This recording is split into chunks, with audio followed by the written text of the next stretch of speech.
దేవునికి స్తుతి కలుగును గాక. హల్లెలూయా, హల్లెలూయా.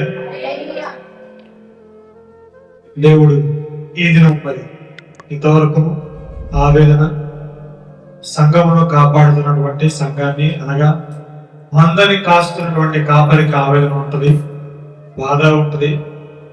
కాపరి కొన్ని సందర్భాల్లో కొన్ని విషయాలను బట్టి గొర్రెల్ని కొడతా ఉంటారు. ఇవ్వో గొర్రెలు అయితే ఇవ్వవు.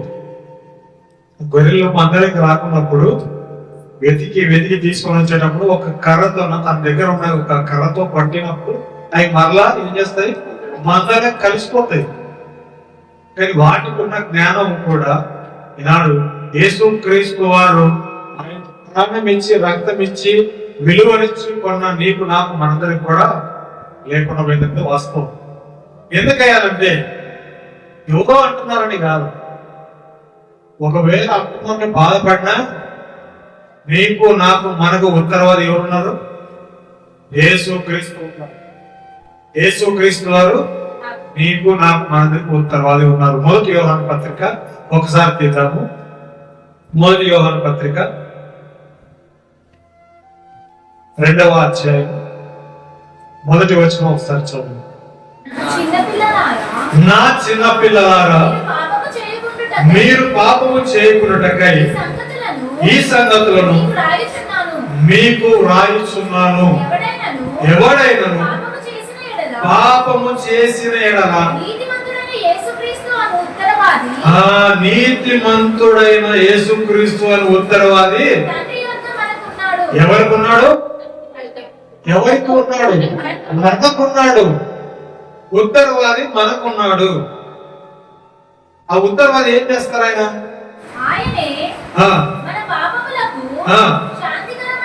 శాంతికరమై ఉన్నాడు. మన పాపములకు మాత్రమే కాదు, సర్వలోకమునకును. ఆ 4వ వచనం చదువు ఒకసారి. ఆయనను ఎరిగి ఉన్నానని చెప్పుకొనుచు ఆయన ఆజ్ఞలను గైకొనని వాడు అబద్ధికుడు.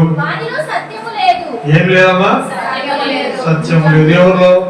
ఎవరైతే నేను దేవుని ఎరిగి ఉన్నాను అని చెప్పుకుంటూ ఆయన ఆజ్ఞల్ని పాటించని వాడు, అనుసరించని వాడు, దాని ప్రకారంగా జీవించని వాడు, వాటిలో ఏముందంట? సత్యము లేదు, అబద్ధం ఉంది. అబద్ధానికి జనుడు ఏం చేస్తాడు? కొంచెం దొరికిందా చాలు, వెంట్రకు వాసనతో దొరికినా కూడా ఏం చేస్తాడు వాడు? ఇంకా మొత్తానికి భూతంలో చూపించి ఇంత పెద్ద చెప్తాడు. అలాగే నేను ఇందాక మనం కీర్తన గ్రంథంలో మొదటి నుంచి కొన్ని వచనాలు చదువుకున్నాం, కొన్ని చర్మలు చదువుకున్నాం కదా. ఒకసారి మొదటి చర్మ చదువుదాం. ఒకసారి యెహోవాను స్తుతించుడి, యెహోవా యందు భయభక్తులు గలవాడు ఆయన ఆజ్ఞలను బట్టి. అబ్బా, ఏమంటే ఆయన ఆజ్ఞలను బట్టి అధికంగా ఆనందించేవాడు ఎవరన్నా? ధన్యుడు. మనకి ధన్యత కావాలి, ఆశీర్వాదాలు కావాలి, ఏంటంటే మనకి విలువలు కావాలి, రెస్పెక్ట్ కావాలి. రాగానే చీరలు కూర్చోడానికి పాస్టర్ గారు లేచి వెళ్ళాలి. మాట చెప్తున్నారు, దయచేసి ఎవరేమనుకుంటారు. ఇట్లాంటివన్నీ కావాలి అంటే మనం ఏం చేయాలంటే, మనకు కావాల్సింది మనం అనుసరించాల్సింది ఏంటంటే ఆయన ఆజ్ఞల ప్రకారంగా మనం జీవించినట్లయితే ఏమైతుంది? ఆనందించినట్టు వాడైతే. తర్వాత ఇక్కడ 4వ వచనం యోహాను సువార్త అట్లా పెట్టుకోండి. సారీ, యోహాను పత్రిక అట్లా పెట్టుకోండి, అట్లా పెట్టుకోండి. భూమి మీద బలవంతులు చూడండి ఏం చేస్తే అంటే ఆజ్ఞలు గైకొంటే, ఆజ్ఞల ప్రకారంగా నడిస్తే, భయభక్తులు కలిగి ఉంటే, యేసుక్రీస్తు వారు దేవుడు నన్ను చూస్తున్నాడు, నాలో ఉన్నాడు అని ఏమంటారు? కొరింథీ పత్రికలో ఏమంటారు? మీ హృదయం ఏమైంది? నాకు ఆలయమై ఉన్నది. మీ దేహం ఆలయమే ఉన్నది. హృదయం అంటున్నాను, మీ దేహమే దేవుని ఆలయమే ఉన్నది. మరి దేహం ఆలయం ఉన్నప్పుడు ఆయన మనలో ఉంటారా? ఉంటారు కదా. దాన్ని మర్చిపోతున్నాం మనం. ఇప్పుడు ఈ ఉత్తరవాది గురించి మనం తెలుసుకున్నాం. ఏమని ఈ ఉత్తరవాది ఏమంటున్నారు ఇక్కడ? ఎందుకున్నారు అసలు అది ఉత్తరవాది? దేవుని యొక్క యేసుక్రీస్తు అని ఉత్తరవాది తండ్రి యొక్క మనకున్నాడు. ఏం చేస్తాడు ఆయన? ఆ ఉత్తరవాది ఏం చేస్తాడు? మన పక్షాన్ని విజ్ఞాపన చేస్తాడు. అడుగుతారు ఆయన, తెలుసు తెలియక చేసినాడు ఆయన, వదిలేయి, ఈసారి క్షమించు అని విజ్ఞాపన చేస్తాడు. ఈరోజు చిన్నపిల్లల పక్షాన తల్లి గాని తండ్రి గాని వాళ్ళు ఏం చేస్తారంటే ఎవరితో గొడవపడి పిల్లోడు గొడవపడి వస్తే, అమ్మ చిన్నపిల్లోడు ఏదో తెలిసి తెలియక చేసినారులే, వదిలేచ్చు కదా అని ఆ గొడవని పిల్లల మీద ఉన్న గొడవని సద్దుమణిగా చేస్తారు. కదా మీరు అంతా చేస్తారా? పిల్లలు చేశారు కదా. యేసుక్రీస్తు కూడా మన పక్షంగా ఉండి చెయ్యాలి అంటే మనం ఎలా ఉండాలి?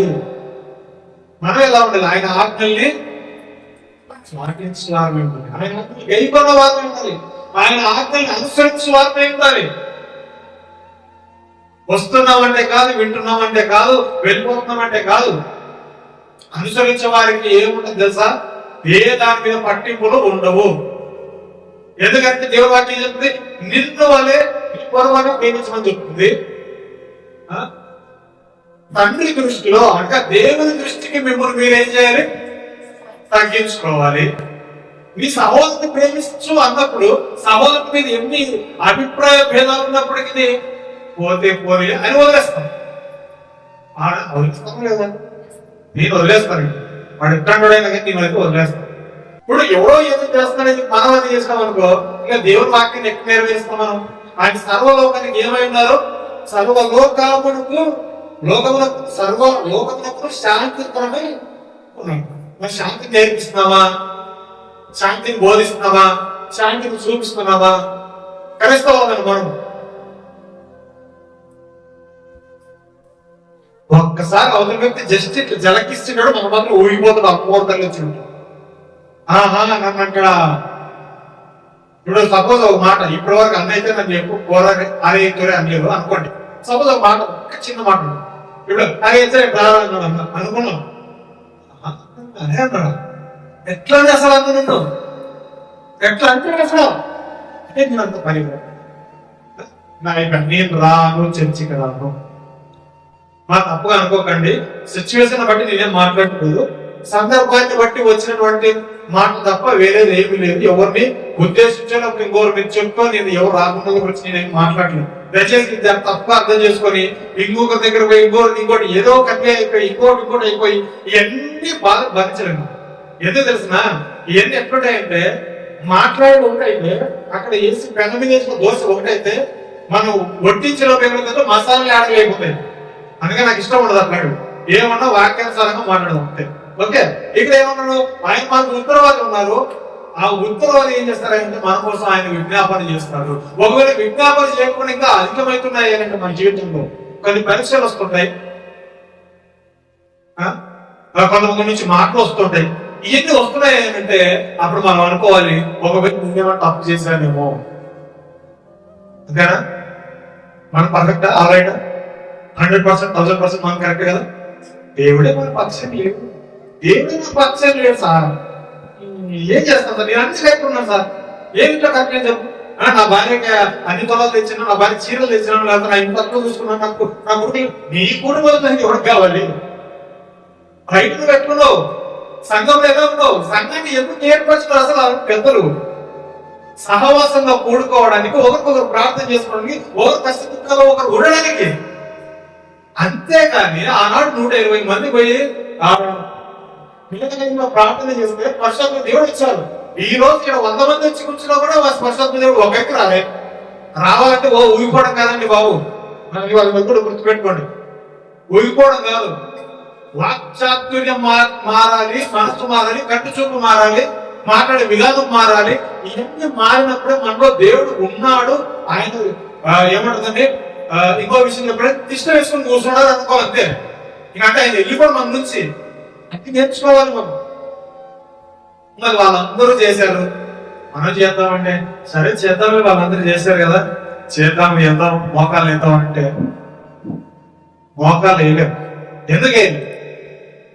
ఎందుకు వేయలే అసలు మోకాలు? ఆయన ఆజ్ఞల ప్రకారం మనం లేదు. ఎందుకు చెప్పండి? తగ్గించుకో, ప్రేమించు. ఇవన్నీ పెద్ద కష్టమా? 100 కేజీ తల మీద పెడుతున్నారా? చేసి పెడుతున్నారు, పోనీ ఒక 5 చేతులు పడుతున్నారు మన దగ్గర. ఈ 2 మాటలు ప్రేమించు, తగ్గించు. సౌత్ వ్యక్తి అన్నాడు తగ్గించుకో, తప్పేముంది? ఓహో తగ్గిపోతే నీ స్టీమర్లు మునిగిపోతాయి కదా సముద్రంలో, పసిఫిక్ సముద్రంలో నీ కూర్చుంటే ఏమైనా మునిగిపోతాయి, కాబట్టి నీ కిరీటం కింద పడుతుందా? ఇక్కడ ఇక్కడ నీకేమైనా అక్కడ ఉన్నాడు కదా ఉత్తరవాది, దేవునికి మహిమ కలుగుతుంది కాక. ప్రాణాలు పోవచ్చండి, ఎవరు ఆపేది మనల్ని? ఇప్పుడు ఎంతో మంది ప్రాణాలు కోల్పోయినారు, ఇప్పుడు వాళ్ళందరూ ఆగినారు.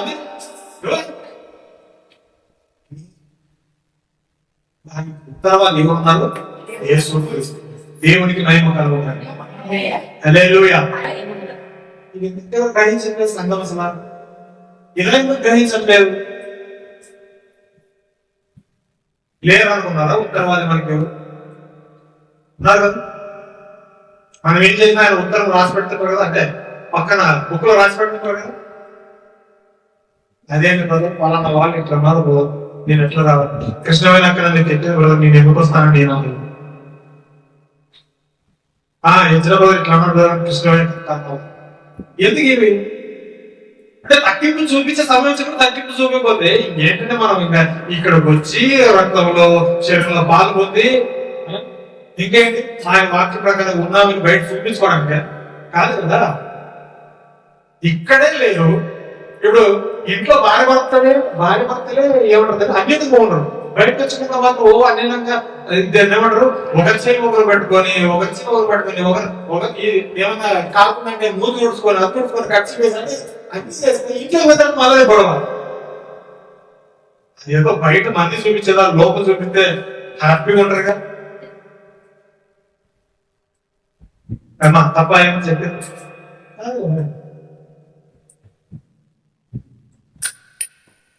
కానీ సంఘము దేవుడు తన స్వరక్తం ఇచ్చి కొన్న సంఘము తన కనీసం ఆ విలువైన ఇప్పుడు నేను మాకండి మీకు తలా ఒక 500 పెట్టి మీకు చీరలు వీళ్ళకి ఒక 1000 రూపాయలు పెట్టి ప్యాంట్ షర్ట్ కొనిచ్చిన అనుకోండి. అంటే నేను ఏమనుకోండి దేవుని స్తోత్రం, 1000 ఉంటే దేవుని స్తోత్రం ఇచ్చినాను. అప్పుడు ఏమంటారు అబ్బా యజ్రాబాబు మాకు 500 పెట్టి శారీ కొనిచ్చినాడు అప్పాలంటారు, 1000 రూపాయలు పెట్టి మాకు ప్యాంట్ షర్ట్ కొనిచ్చినాడు వీళ్ళండి. ఎప్పుడు ఆ బట్టలు ఎప్పుడు వేసుకున్నాడు? బట్టలు బాగుంది, చీర బాగుందంటే ఆ బాగుంది యజ్రాబాబు కొనిచ్చాను అంటారు. ప్రతిసారి ఈ రోజు దగ్గర సమస్య వచ్చినప్పుడు యేసుక్రీస్తు వారు నా కొరకు ప్రాణం పెట్టినారు, రక్తం కాస్తున్నారు. ఎందుకు నువ్వు పొగడట్లేదు? ఎందుకు నువ్వు గ్రహించట్లేదు? ఆయన అంటారు ఏమని, నన్ను జ్ఞాపకం చేసుకునడానికి ఇది చేయండి అంటారు. ఏంటిది? శరీరము రక్తము. ఆయన జ్ఞాపకం చేసుకుని ఆ రోజు జ్ఞాపకం చేసుకున్నదా? చెప్పండి. ఆ రోజే జ్ఞాపకం తీసుకునే ముందు నీ చేతిలోకి వచ్చిన తర్వాత ఇది నీ శరీరం నీ రక్తం జ్ఞాపకం చేసుకున్నదా? ప్రతిరోజు ప్రతి గడియ ప్రతి సందర్భంలో నువ్వు ఏం చేయాలంటే ఆయన స్మరణలోనే ఉండాలి. నువ్వు నా కొరకు ప్రాణం పెట్టావు, రక్తం కార్చినావు. అదే నువ్వు బట్ట వేసినప్పుడు నీకు గుర్తొస్తుంది. నువ్వు తప్పు చేసినప్పుడల్లా, లేకపోతే తప్పుడుగా మాట్లాడినప్పుడల్లా, తప్పుడుగా ఆలోచించినప్పుడల్లా ఆయన చేసిన త్యాగం మాత్రం మనకి ఎవరికి గుర్తు 100% చెప్తే ఎవరు గుర్తు. తప్పు చేసినా పాపం చేసినా ఇంకోటి ఏదైనా నోటి నుంచి వచ్చే దుర్వార్త అయినా దుర్మాట అయినా ఏదైనా కానీ ఆయన త్యాగం మాత్రం రాదు.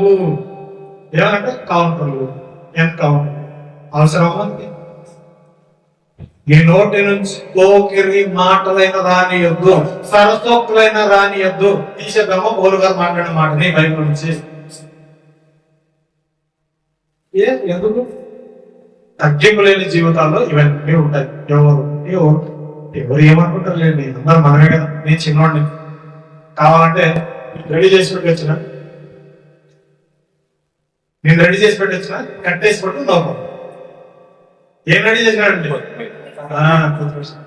రెడీ చేసి పెట్టి వచ్చిన ఇంటికాడ వచ్చి కట్టేసి పెట్టు నో ప్రాబ్లం.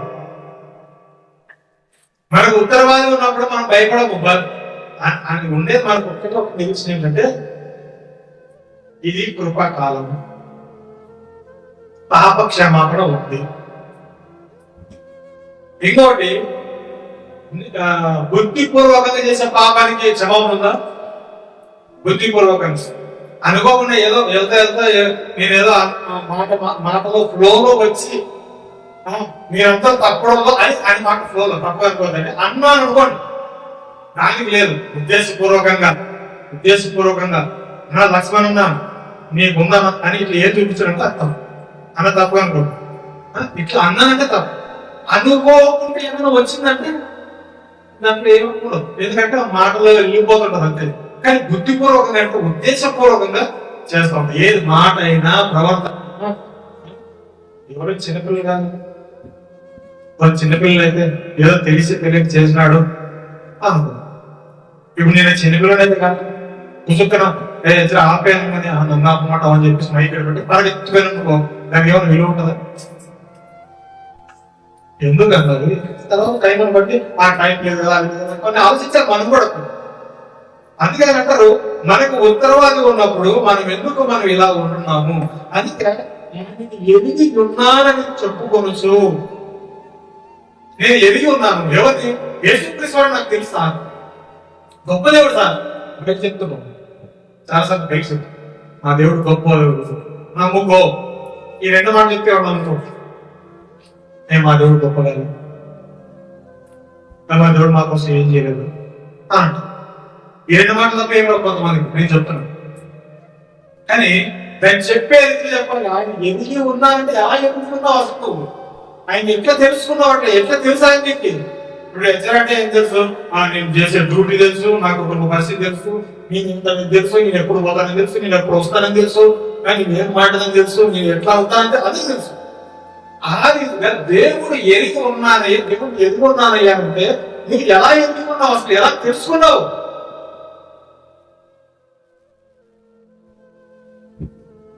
ఎలా తెలుసుకున్నావు? ఏమంటే క్వశ్చన్లు వేస్తారా మనిషి, ఈ మనసుకు పెద్ద బాధ ఇచ్చినారబ్బాయి ఎందుకు ఇచ్చినారు సార్ పాస్ గారు మీరు క్వశ్చన్లు వేస్తాడు ఏమంటారు? క్వశ్చన్లు వేసేది మనము ఎట్లా ఉన్నామో తెలుసుకోవడానికి అంతే. ఒక విషయం చెప్తాను, మన విశ్వాసాన్ని మనం పరీక్ష చేసుకోవాలనుకోండి, మనకు విశ్వాసమే కాదు. విశ్వాసానికి ఏదైనా పరీక్ష పెట్టారా? నేను ఒకసారి చెప్పాను ఈ వాక్యం చెప్పాను. మన విశ్వాసానికి మనం పరీక్ష పెట్టుకోకపోతే మన నిజమైన విశ్వాసం కాదు. ఉందా విశ్వాసం? ఉంది సార్. పరీక్ష ఎక్కువ పెట్టు. ఆయన ఎరిగి ఉన్నానని నిజంగా నువ్వు అనుకుంటే అప్పుడు ఏముంటది? ఆత్మీయులు పేర్కొంటావు. అప్పుడు నీదేముండదు, సత్యము ఏముంటది? సత్యం ఉంటుంది, అబద్ధము ఉండదు. అబద్ధం చోటు ఉండదు. ఇప్పుడు అన్న ఒక మాట, విశ్వాసం అంటే పరీక్షించుకోండి అని. ఇప్పుడు నేనేమన్నా అంటే మీరు అసలు విశ్వాసమే లేదు అని అన్నాను. అప్పుడు మీరేమంటారు?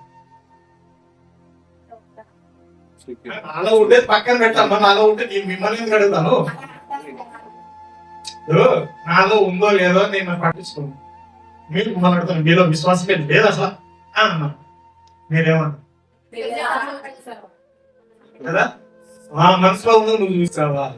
ఇప్పుడు నీ మనసులో ఎలా ఉందని మీరు చూసారా? ఒక మాట చూడండి, నేనేంటి, నా పరిస్థితి ఏంటి? మాత్రం మనిషికి జ్ఞానం వస్తుందా? బట్టలు బాగుంటాయి కదా మనిషిని ప్రేమించాలంటే, మరి పుస్తకం పట్టుకున్నంత మాత్రం మరి ఆ మనిషి మంచిగా ఉందామా? చెప్పండి. ఇప్పుడు చింపి చుట్టామా, అంటు కట్టకపోయింది జుట్టంతా, బట్టలు తిరిగిపోయినాయి, నా శివ కూడా ఏదో గొప్ప చిరిగిపోయినాయి, అన్నీ అయిపోయినాయి. కానీ ఆయన ఏమంటాడు? ఆయన పట్టుకొని వస్తున్నాడు మంచి పుస్తకం, బైబిలే పట్టుకొని వస్తున్నాడు అనుకున్నాం. ఇప్పుడు బైబిలే పట్టుకొని ఒకరు వస్తున్నారు మరి చర్చిలేదు, ఆయన బట్టలు బాగాడు, పరిస్థితి ఏం చేద్దాం?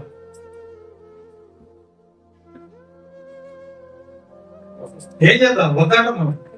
ఎంతో బతుకులు అదే ఉంటున్నారు. వాటికి మంచి బట్టలు వేసుకొని వస్తే, కద్దరు బట్టలు వేసుకొని వచ్చినా అనుకో, చైర్లేసి రా కూర్చోండి. అదే దరిద్రుడిగా మంచి బట్టలు లేకుండా వచ్చిన సూట్ వేసుకొని పైన నుంచి పెడతారు, సూట్ లేవరు కూర్చున్నారు. అక్కడ బాధపీఠం దగ్గర రాబడింది. ఇంకా ఏమో ఆ మంచి బట్టలు వేసుకొని బాధపీఠం దగ్గర కూర్చో అంటారు.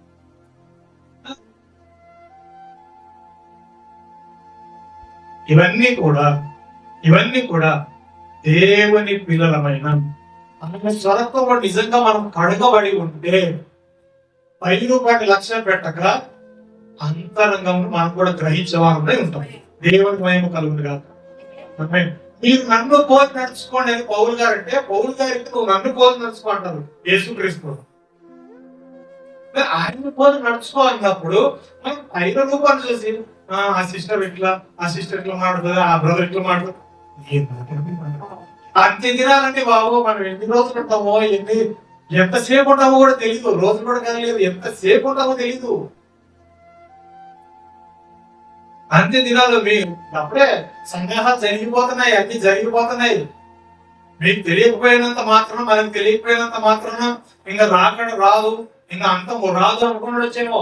అన్ని సందేహాలు జరిగిపోతున్నాయి. మెలకువ కలిగి ఉండండి. ఆ మెలకు ఎలాగ తెలుసా? నిద్రపోకుండా రాత్రంతా కళ్ళలో ఒకేసుకొని ఉండదు బాబు. ఆత్మీయ మెలకువ, యేసుక్రీస్తు వారు చెప్పిన మెలకువ అది ఉండాలి. అది ఉంటేనే దేవుడు మనం ఏమై ఉన్నామని తెలుసుకున్నాడు. మనం నిజంగా ఆయన మీద నిరీక్షణ కలిగి ఉంటే, రాకడ సమయంలో ఆ నిరీక్షణ కలిగి ఉంటే మనలో ఏముంటదంటే ఆయన ఎదిగి ఉన్నామని తెలిసి ఆయన ఆజ్ఞల ప్రకారంగా మనం జీవించే వారమై ఉంటాము. మన ఉత్తరవాది అయినటువంటి యేసుక్రీస్తు వారికి ఘనత తెచ్చే వారిగా ఉంటాము. అది దేవుని కోరుతాం. మనం పైరవ మనిషిని చూడాల్సిన అవసరం. ఎవరి విశ్వాసానికి వారే కదా కారణం. ఇప్పుడు నేనేం తప్పు చేస్తుంది నాకే, సంఘాన్ని కాదు. మీరు తప్పు చేస్తే మీ వ్యక్తిగతంగానే ఉంటుంది, అది సంఘాన్ని కాదు. అది అందరి మీద ఉండాల్సిన అవసరం లేదు. మన విశ్వాసాన్ని బట్టి మనం దేవుడు మన కొరకే ఇండివిజువల్ గా కొన్నారు. ఇక్కడ మనమందరూ చేరితే ఈ 4 గోడల్లో ఉన్న మనందరికి కలిపే రక్తం చిందించలేదు. ఇండివిజువల్ గా ఒప్పుకున్నామా? నేను బాప్తిజం ఒప్పుకున్నప్పుడు నా సొంత రక్షకుడు అని ఒప్పుకొని బాప్తిజం తీసుకున్నాం. మరి అట్లాంటప్పుడు ఆయన రక్తము చిందించినారు, ఆయన శరీరాన్ని అప్పగించినారు. అటువంటి సందర్భంలో నువ్వు నేను ఎలా ఉన్నాము? ఇండివిజువల్ గానే కదా. మరి ఇంకొకరి విశ్వాసంతో మనకేం పని? ఇంకొకరి మనస్తత్వంతో మనకేం పని? మాట్లాడు, విను, అక్కడక్కడ వదిలేసి మన పనులు మనం చూసుకుంటే హ్యాపీగా ఉంటాం. ఎప్పుడైతే ఎవరో చెప్పినారు కదా, నిజమా ఫస్ట్ ఆయన ఇట్లాంటి కదన్నా, పలానా బ్రదర్ ఇట్లాంటి కదన్నా అన్న నువ్వు మూడో పెట్టేస్తున్నావు అనుకో, ఇంకా అయిపోయింది. ఇంకా పాస్టర్ గారికి లేదా పాస్టర్ గారికి అట్లాంటి విషయాలు తెలిసినా అనుకో, కామన్ గా కొంచెం వాళ్ళకి ఏముంటదంటే దేవుని పిల్లలు ఇట్లా అవ్వడం మంచిది కాదు కదా అని చెప్పి కొంచెం మాట్లాడటానికి వెళ్ళారనుకోండి, పరిస్థితులు అంత ఒకప్పుడు ఉన్నట్లు లేవు. ఒకప్పుడు ఉన్నట్లు 20 సంవత్సరాల క్రితం ఉన్నట్లు లేవు. కాబట్టి ఇప్పుడు మనకు ఉత్తరవాదులము. మనం ఏమి చేసినా, ఎలా చేసినా మధ్యలో రాదు ఎవరు, మనమే దేవునికి. ఎందుకంటే మధ్యలో ఉన్న తెర విడిపోయింది కదా, తెర సిరిగిపోయింది కదా. మన తెర సిరిగిపోయినప్పుడు మనమే చెప్తాం కదా, మన దేవుడిని మాట్లాడే అవకాశం ఉంది కదా, ప్రార్థించే అవకాశం ఉంది కదా. మరి అవకాశం ఉన్నప్పుడు మనం ఏం చేస్తున్నాం? ఇండివిజువల్ గానే ఉన్నాం కదా అందరూ. మరి ఇండివిజువల్ గా ఉన్నప్పుడు దేవుడు ఏం చేస్తారు తెలుసా? అప్పుడు మన విశ్వాసాన్ని సొంతంగా పరీక్షిస్తారు. అందుకే అంటారు, నువ్వు ఎరిగి ఉన్నావని అనుకుంటున్నావు కానీ నువ్వు నన్ను ఎరగలేదు, నువ్వు నన్ను తెలుసుకోలేదు, గైకొనలేదు, ఆజ్ఞల ప్రకారం నువ్వు లేవు. అదే ఆజ్ఞల ప్రకారం నువ్వు ఉంటే ఇవన్నీ రావు, పట్టించుకోవాల్సిన అవసరం లేదు కూడా. ఓ మాట చెప్తానండి, ఎప్పుడైతే ఏదైనా సమస్య వచ్చినా ఏదైనా వచ్చినా ఈ చెవులు వినపడినప్పుడు ఈ చెవులు వదిలేసి నేర్చుకోండి ప్లీజ్, దయచేసి. అంటే అది ఉత్తమం. వారి కోసం ప్రార్థించడం తప్ప మనం ఏం చేయలేము. దేవునికి మహిమ కలుగును గాక. హల్లెలూయా. తగ్గింపు మనలో ఉన్నప్పుడు, తగ్గింపు స్వభావం మనలో ఉన్నప్పుడు మనం ఎప్పుడు ఒకటే విషయం అండి. ఇక్కడ తగ్గింపు అంటే మనం ఈ రోజు దాని గురించి తెలియవాలంటే ఎవరు లేరు. ఒకటే విషయము, నిన్ను ఇంకొకరితో పోల్చుకోదు అంతే. తగ్గింపు అంటే అది. ఎందుకంటే సుంకరి పరిచయుడు చేసింది అదే కదా. పరిచయుడు ఏమన్నాడు? ఈ సుంకరి వలన నువ్వు లేను అన్నాడు. అని అవసరం ఏంటి? ఇప్పుడు నేను అంటాను మీ అందరిలా నేను నీకు దేవుడు స్తోత్రం అన్నా అనుకో, ఆమె నాగేశారు ఏమైతుంది? అది తగ్గింపా? మీ అందరు అంటున్నా మళ్ళీ ఆయన ఒక్కడున్నా ఉండి. అదే సుంకరి ఏమన్నారు? కన్నులు ఎత్తి చూడడానికి నాకు ధైర్యం సాగట్లేదు, నా వల్ల కావట్లేదు. నేను బాబాయ్కి మోకరించి ఆయన ఏం చేశాడు? ప్రార్థన చేశాడు. ఉండాల్సింది ఇదండి. ఎవరికి లేదండి ఈనాడు, ఎవరికి లేదు చెప్పు? ఒంట్లో పరిగెడుతున్న రక్తంలో ఉడుకు ఎవరికి లేదు చెప్పు? అందరికి కూడా రక్తాలే. యేసుక్రీస్తు వారికి లేదా?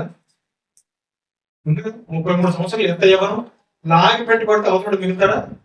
ఆయన పడితే ఆయన హైట్ కి, ఆయన వెయిట్ కి మరి ఎందుకు పెట్టలేదు? చూపించినారండి. ఆయనే తగ్గింపు చూపించారు, ఆయనే మోహాన్ని ఉమ్మేయించుకున్నారు. ఉమ్ము అండి, ఉమ్ము, మొహాన ఉమ్ము. ఈరోజు ఏం చూడమా? దానిలో చూస్తే నువ్వు నన్నే చూసాన్నావే, నువ్వు నన్నే చూసాన్నావు అని అంటారు. ఆయన మొహం మీద ఆయన మొహం మీద ఫేస్ మీద పల్లెలు ఎక్కువ జరుగుతాయండి. అట్లా ఎక్కువ పోతూ ఉంటారు బాబు. దాని నుంచి వాళ్ళ ఇంటి ముందుకు వచ్చి అనేసరికి నువ్వు అన్నావు, నువ్వు అన్ని చూసాను ఇప్పుడు పడికి చూడవు. స్టార్ట్. ఇప్పుడు ఎవరినో అంటుంటారు బ్రదర్స్ అయినా కూడా అట్లా పోతూ ఉంటారు. బ్రదర్స్ కూడా కొంతమంది ఉంటారు, బూతులు వస్తారు, బూతులు తిరుగుతూ ఉంటారు. ఇంకా ఆకులోడు పాపం సేపు చూసి నువ్వు నన్నే అన్నావు చూసుకున్నావా?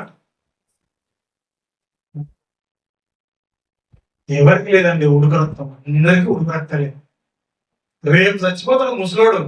ఆయన కూడా ముసలోడా ఎంతసేపు ఉండమని అన్నాం అనుకో, నీకేమొచ్చిందా నేను ఉంటాను ఇంకా రెండో అంటాడు ఆయన ముసలి కోపంతో. ఇంకా ఎవరికి లేదండి, ఉన్నాయి. కానీ దేవుడు నేర్పిస్తుంది ఏంటంటే సార్, నువ్వు దేవుడికి నీకు కనెక్ట్ అయి ఉండాలంటే, కనెక్షన్ ఉండాలంటే నువ్వు తగ్గించుకో, నిన్ను వారిని పొరుగాన్ని ప్రేమించు. నూటికి అందరు 90% అయిపోయి 95% అయిపోయి ప్రేమ లేదు ఊళ్ళో. నటన తప్ప ఏమీ లేదు. నటన. మా మాట వింటున్నారా? ప్రేమిస్తున్నట్టు. మా మాట వినలేదా? వాళ్ళు ప్రేమిస్తలేదు. 100% చెప్తుంది. తక్కువ అనుకోకండి, ఉదాహరణలు చెప్తున్నాను అంతే. ఇట్లాంటి సిచ్యువేషన్ జరుగుతున్నాయి లేదు, అందరం చూస్తున్నాం. అందరికీ ఎవరైనా మనకి అప్పట్లో సుమారుగా 1990లో ఉన్నంత అజ్ఞానం అయితే లేదు. 2026 ఏఐలో చాట్ జీపీటీలో ఈ రోజు విశ్వాసం ఎంతమంది వచ్చినారంటే 10 మంది వచ్చినారని చెప్పేసి స్టేజ్కి వచ్చినాం మనం. ఆ స్టేజ్కి వచ్చినప్పుడు నాకు జ్ఞానం లేదంటే నేనేం చెప్పలేను. ఒకవేళ బైబిల్ జ్ఞానం లేకపోయింది వచ్చి ఏమో అది కూడా 90% అంతే. 10% 10% ఉండకపోవచ్చు, 90% నాకంటే ఎక్కువ ఉంది. అంటే దేవుడు చెప్తున్నారు ఏంటంటే, మనం ఆదివారం ఇక్కడ కూడుకుంటాం. ఒక మాట, ఆదివారం ఇక్కడ కూడుకుంటాం. దేనికోసం కూడుకుంటాం? దేవుణ్ణి ఆరాధించడానికి, కృతజ్ఞతలు చెల్లించడానికి. ఇంకా ఏమంటే మన దగ్గర వారం లేదు కాబట్టి, వాళ్ళ లేదు కాబట్టి నెలకు ఒకసారి పక్కన పెడతాం. అది చేయడానికి అంటే ఆయన శరీరంలో పాల్గొనడానికి కదా.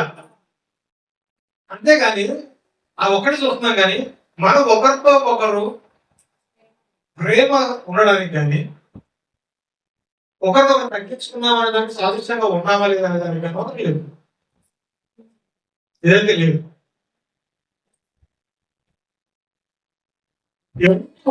ఆయన ఆరాధించడానికి వస్తున్నాం, బాగానే ఉంది. శరీరంలో రక్తంలో పాల్గొతున్నాం, బాగానే ఉంది.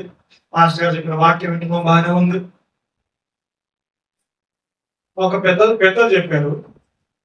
పెద్దలు చెప్పిన మాట ఏంటంటే, ఆదివారం రోజు సుమారుగా 2.5 లేదా 3 గంటలు మందిరంలో గడిపిన తర్వాత పాటలు పాడతావు, వాక్యం వింటావు, ప్రార్థనలు చేస్తావు, అన్నీ చేస్తావు. ఆ 3 గంటలు నువ్వు ఎంతసేపు ఉంటావో లాస్ట్ చివరి ప్రార్థనలో ఆ మెయిన్ అన్న తర్వాత ఒక హాఫ్ అన్ అవర్ మందిరంలో కూర్చొని బయటకు వెళ్ళవాలి. ఈనాడు మనకు పని నాకు చెప్పాడు, అది దైవ సేవకులే చెప్పింది. ఎందుకు ఉండమంటున్నారు అంటే, ఎందుకు ముందు రమ్మంటారు, ఎందుకు లాస్ట్ వెళ్ళమంటారు అంటే, ఆయన ప్రసన్నతను మనం అనుభవించాలి, ఆయన ఆశీర్వాదాన్ని మనం అనుభవించాలి. మనం అనుకుంటాం సంఘంలో కూర్చుంటే డబ్బులు బ్యాంకులో పడతాయి అనుకుంటాం, కాదు. అది కాదు ఆశీర్వాదం. నీకున్న ప్రతిదే ఆయన ఏమంటాడు, నీ దేహం నా ఆలయం అన్నప్పుడు ఆయన ఆలయంలో ఉండరా? ఉంటారు కదా. చెప్పండి, అందరూ ఉంటారా? దేవునికి స్తోత్రం. హల్లెలూయా, హల్లెలూయా. అటువంటిప్పుడు మనం ఎందుకు ఆయనతో గడపలేకపోతున్నాం? ఇంట్లో అయితే గడపం, ఎట్లాగో గడపం ఇంట్లో. ఎందుకంటే మనకి ఆ టెన్షన్లు, ఈ టెన్షన్లు, ఇప్పుడు ఇంకా బీపీ షుగర్లు ఎక్కువైపోతుంది. అందుకే మనం నిజంగా దేవుని వాక్యాన్ని గైకొన్న వారమైతే, ఆయన ఆజ్ఞల ప్రకారంగా ఉన్న వారమైతే, దేవుని ఎరిగి ఉన్నాము అనుకున్న వారమైతే మనలో సత్యం ఉంటుంది. ఆ సత్యం ఏం చేస్తుంది తెలుసా? కనిపిస్తుంది. ఆ కనిపించి సరస్వతిలోకి వెళ్ళేదానికి కారణం ఏంటి? ప్రవర్తన ఏంటిదంటే ఒకరినొకరు తగ్గించుకుంటాము, ఒకరికొకరు ప్రార్థన చేసుకుంటాము, ఒకరికొకరు బుద్ధి చెప్పుకుంటాము. సహవాసం అంటే ఫిబ్రవరి రాసిన పత్రిక ఒకసారి, ఫిబ్రవరి రాసిన పత్రిక మాట 10:23 వాగ్దానము చేసిన వాడు నమ్మదగిన వాడు కనుక మన నిరీక్షణ విషయమై మనము మొప్పుకొనినది నిశ్చలముగా పట్టుకుందాం. కొందరు మాను తెలుసున్నట్లుగా సమాజంలో కూడా మానక ఒకరినొకడు హెచ్చరించు ఆ దినము సమీపించడం మీరు సూచన కలిగి మరి ఎక్కువగా అనాథు చేసి ప్రేమ చూపుటకును సత్కార్యము చేయుటకును ఒకరినొకరు గురికొల్పవాలని ఆలోచించము. మరి తీసేద్దామా? ఫిబ్రవరి రాసిన పత్రికలో ఈ మాట తీసేద్దాం. కూడుకోవడానికి ఇబ్బంది అండి. సర్లే విభేదాలు వచ్చినాయి, సరే ఓకే, విభేదాలు వచ్చినాయి, మాటలు వచ్చినాయి, అన్ని వచ్చినాయి. దేవుని ఆరాధించడానికి తప్పేంటండి బాబు? యేసుక్రీస్తు వచ్చి నిజంగా ఈ మాట చెప్తే కదా మనం ఎవరు రావాలి వచ్చి నా దగ్గరే అన్న ఇలా చెప్పాను కదా, అన్న వరాయన యేసుక్రీస్తు వచ్చారు, నిలబడ్డారు. అరే నిజరా, ఇప్పుడు స్టీఫెన్ పాస్టర్ గారు ఈ మాట అన్నారు కదా, నిన్ను వరే అన్నారు కదా, ఇది ఒక్కసారి సహించుకొని ఇంటికి వెళ్ళిపోయి వారం రావాలి ఆ మాట అన్నారు అనుకో యేసుక్రీస్తున్నారు. ఇంకా నాకు రెక్కలు వస్తాయి, నాలుగు కోపం వచ్చారు. నిజం, యేసుక్రీస్తు సాక్ష్యం మీరేదో పాటించకూడదు.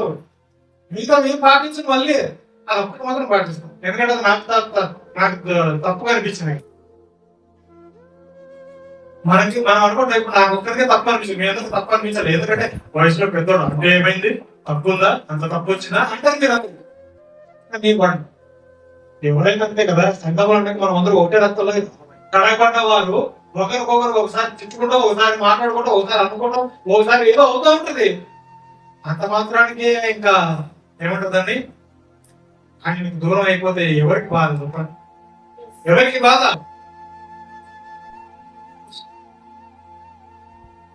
మనం అనుకుంటాం ఇంకా అయిపోయింది, ఇంకా వాళ్ళు చేశారు, ఇది చేశారు, వచ్చేసారు. రైట్, నిజంగా అవతల వాళ్ళు అలా ఉంటే నేను ఒక విషయం చెప్తానండి. ఒక విషయం చెప్తా. ఇప్పుడు పాస్టర్ గారు ఒక మాట నిజంగా వాళ్ళే మిమ్మల్ని రావద్దు అని అంటే మీరు వదిలేదు, నో ప్రాబ్లం.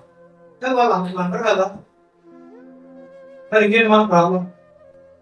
ఒకవేళ రాకపోయినా కూడా పాము వచ్చి బతిమలాడి కన్నీరు కాల్చి చివరికి కాలబడిన దగ్గరికి వెళ్ళిపోతారు కదండి. ఇంకేమవుతుందండి తగ్గింపు? అసలు తగ్గింపే లేదు మనలో. కానీ మనలో తగ్గింపు లేదు. వాళ్ళు ఏమో దేవుని భయపడి మనమే భయపడతా అంటే వాళ్ళకి లేదా ఏంటి ఉంటది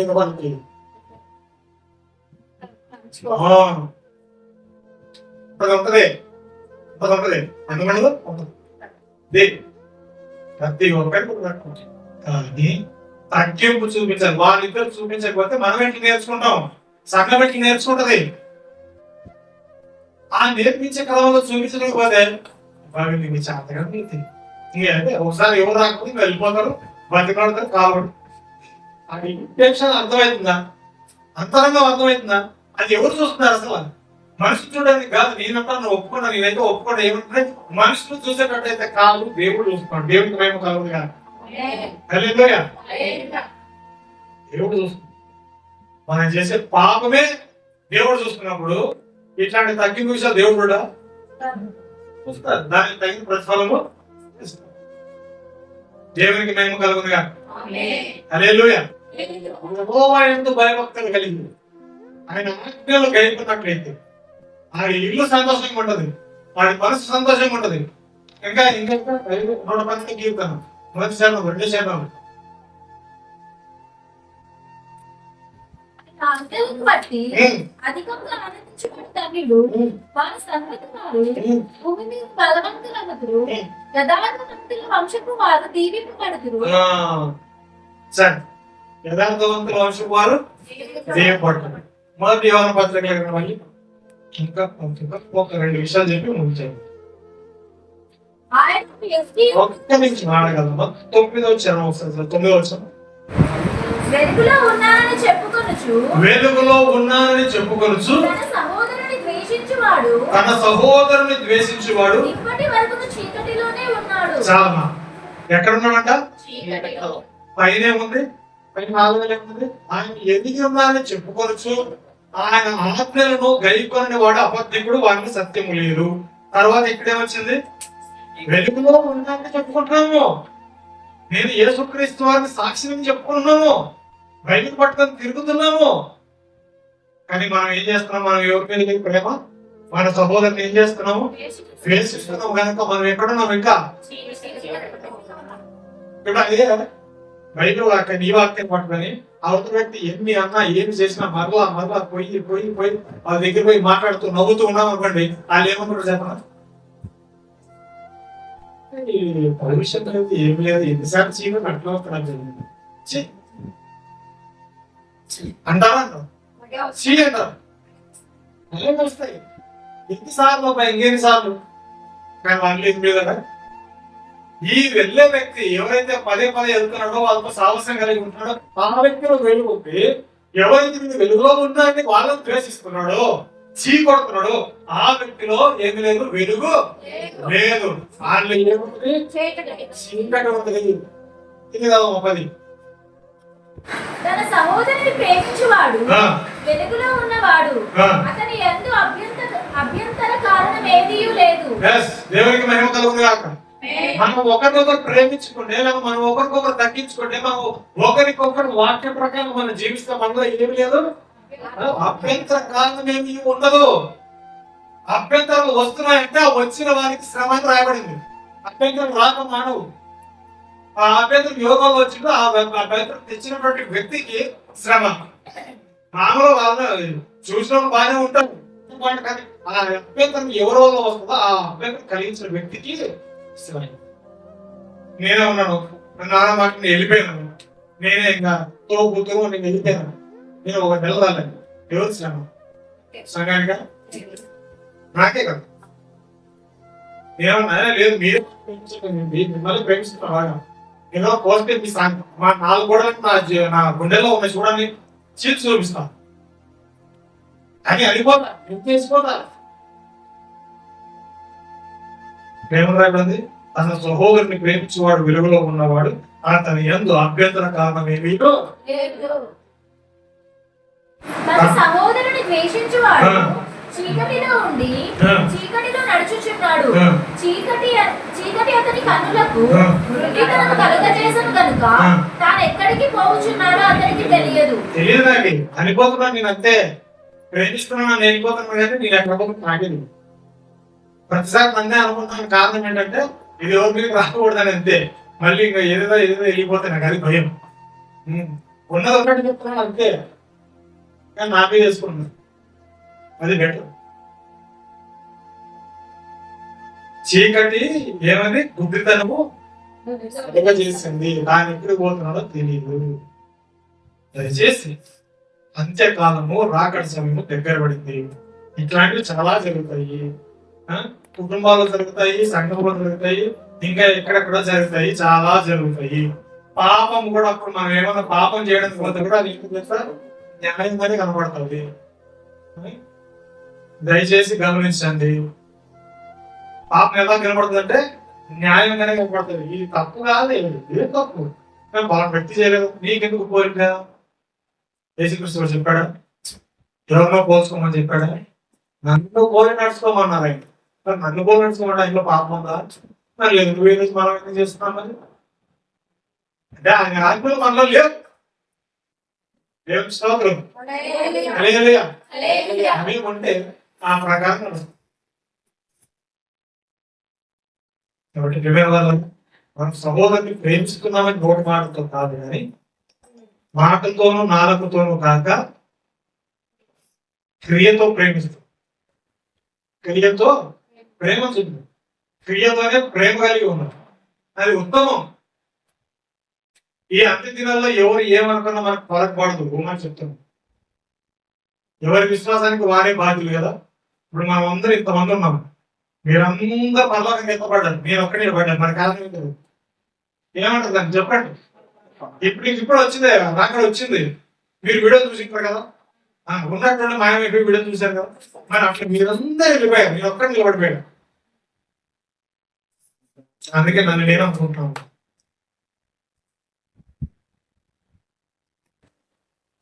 రాకడ సమయం ఎప్పుడు రెప్ప పాటన ఆయన వస్తారు, వెళ్ళిపోతారు. దొంగ వాళ్ళు వస్తారు.